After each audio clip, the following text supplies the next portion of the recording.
This video is sponsored by Bookwalker. If something happens that forces you to confront your own mortality, where do you even start with that? Who can you even turn to? That's not a question I hope any of you will have to face in the near future, as I'm sure most of us are pretty content with just living our daily lives. But if something like that were to happen, in the face of death, how desperately would you search for that meaning in your life? Wow, that was a really morbid start to the video. You know, I'm sure there's a better way to put this. Michael, you explain it. Hey, Vsauce, Michael here.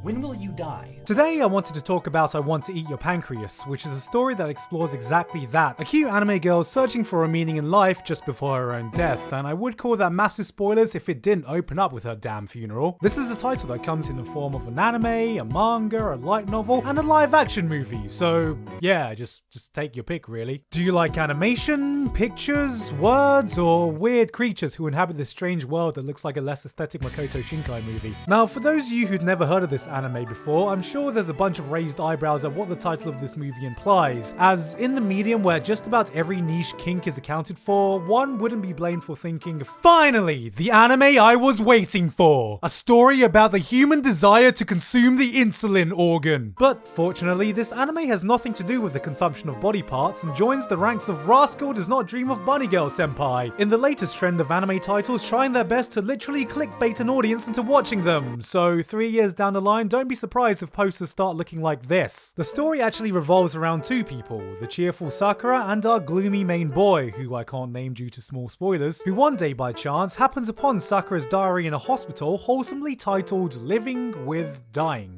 where she explains to him that she's a normal girl living a pretty normal life where she goes to school and hangs out with friends and doesn't do anything out of the ordinary. Oh, also, she has the cancer! Well, it's never actually explicitly stated that it's cancer and referred to as some sort of pancreatic disease, but who the hell is knowledgeable about terminal pancreatic diseases? It's not exactly the S-tier power ranking of the terminal illness world, where like lung and liver are the cancer rock stars with all the attention they get. Upon finding out this fact, he agrees to keep it a secret, as she hasn't told any of her close friends, and through this shared secret, they find a small bond that slowly grows. As we follow the duo in the final months leading up to Sakura's death, and the precious time they spend with each other as she searches for a conclusion in her life. The quote, "I want to eat your pancreas," comes from an old superstition that if there was something wrong with a certain body part, if you eat that same body part, then it'll get better. So that's where the name comes from, nothing too ridiculous, but in my mind I still find it amusing that some non-anime fans out there will be searching for the lyrics to I Want to Break Free on Google when they randomly see, what the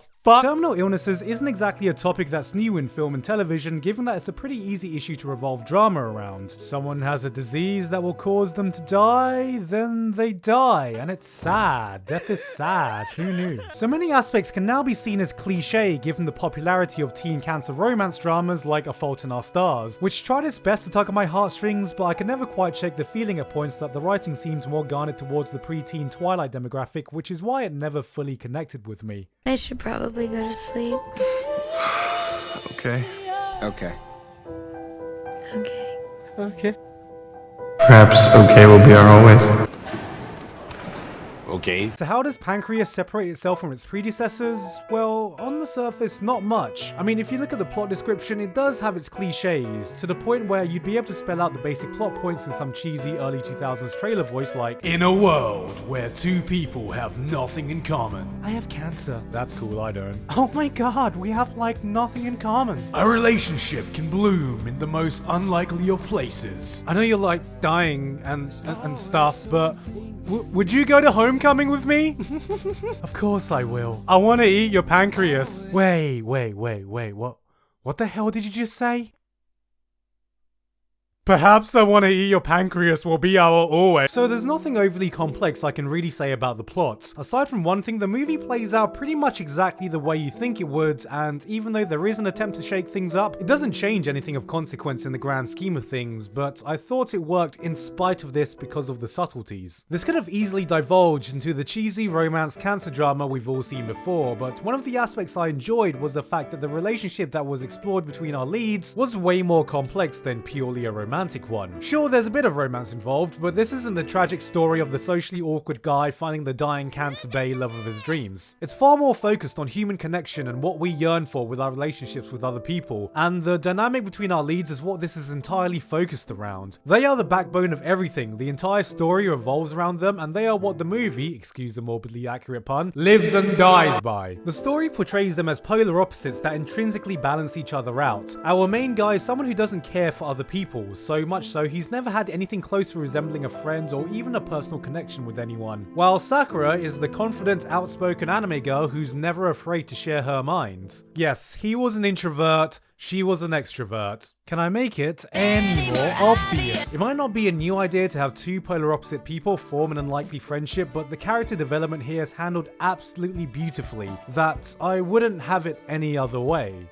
What more can I say? Okay, sorry, I'll stop ruining it now. She is his first real connection he's ever had, and he brings her a sense of normalcy in her life. But while that might be the initial reason they hang out, you see a subtle shift as they slowly start to depend on each other, influence each other, and without noticing it, reach a point where they aspire to be like one another. He learns the value of forming a bond with other people, and she envies the ability to have your own allure without the need for anyone else. Together, there's a sense of completion, like two sides of the same coin, never quite able to grasp the other side, yet intrinsically linked forever in an existence of perfect balance. In the end, the relationship they share isn't one of romantic partners, but it's not one of friendship either. It's a complex connection that's hard to put into words, though suffice to say they become two people very important to each other who also rely on each other. And it's in seeing this connection form and the beautiful imprint it was able to leave on both of them that, in the end, was the huge factor that moved me to the point of tears. Because despite the fact I've been using humor in this video and more or less talked about everything in a light-hearted manner, I'd be lying if I said it didn't hit me.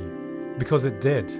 The thing I related to was the main character's journey. As someone who grew up as that awkward antisocial kid who'd rather spend all his energy watching anime rather than making friends, seeing someone find the beauty of discovering that right connection to another person certainly made me reflect on every life I had encountered that shaped me into the better person I think I am today, and how every one of them had left their own mark on me in some way.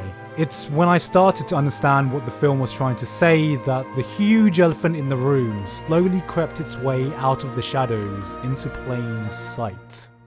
She's going to die, and it's only a matter of time before it happens. Call it a trope, call it a cliche, but it doesn't change the gravity of that fact, whether it be in real life or in a fictional story. Knowing this, we start to mirror the main character, we erect a wall to prevent ourselves from getting hurt, and yet as they spend more time with each other and you cautiously open yourself up, something seems off. It's not the fact that she seems like someone who's going to die.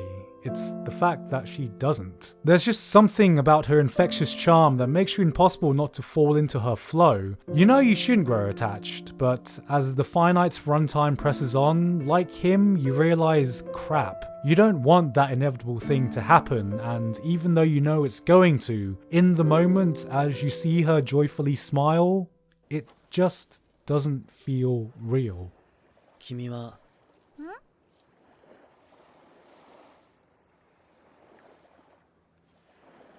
君は本当に死ぬの？死ぬよ。 What truly moved me with this movie wasn't her impending fate. For a film about terminal illness, little was actually spotlighted about the physical toll of living with that illness. Instead, it was seeing just how much a life can change a person, how the right connection can give you the conclusion you were looking for. Because despite the topic that the plot revolves around, this isn't a story about dying. It's one about finding out what it means to be living. I'm sure many of us now won't be in a stage where you have to ponder about something as gloomy as our own mortality, but whether it be the sudden death of someone you know, an old relative you realise you will have to say goodbye to soon, or yes, finding out someone has a terminal illness, there are times in life you encounter that can serve as a heavy reminder that no matter how far away it may be, this is an inevitable fate for all of us. And as morbid as that sounds, it doesn't have to be. Sometimes that presence of death is the wake-up call we need to reflect on life, and the kind of mark we were able to leave. In the same vein of attending someone's funeral, looking round and being able to see the invisible footprint of everyone who they've left a mark on in the time they've spent on this earth, this film was the story of how two people were able to leave a footprint on each other's lives in the short time they were able to have. The death of a loved one is never an easy thing to face, and everyone processes it differently. Sometimes you hear the news, or you're standing there at the funeral and it hasn't properly hit you yet. You logically know they're not there anymore, but it still feels like some ethereal dream you're going to wake up from and everything's going to be as it was. But there will be a point when the gravity of the reality truly hits you. Maybe it's seeing their empty room for the first time, randomly getting a whiff of the scent they used to have, or feeling the grooves on the couch they used to sit on and knowing you'll never see them sit in that same spot ever again. Sometimes it's not until that moment of crushing realization that you're able to truly appreciate how deep a footprint that person was able to leave on your own life.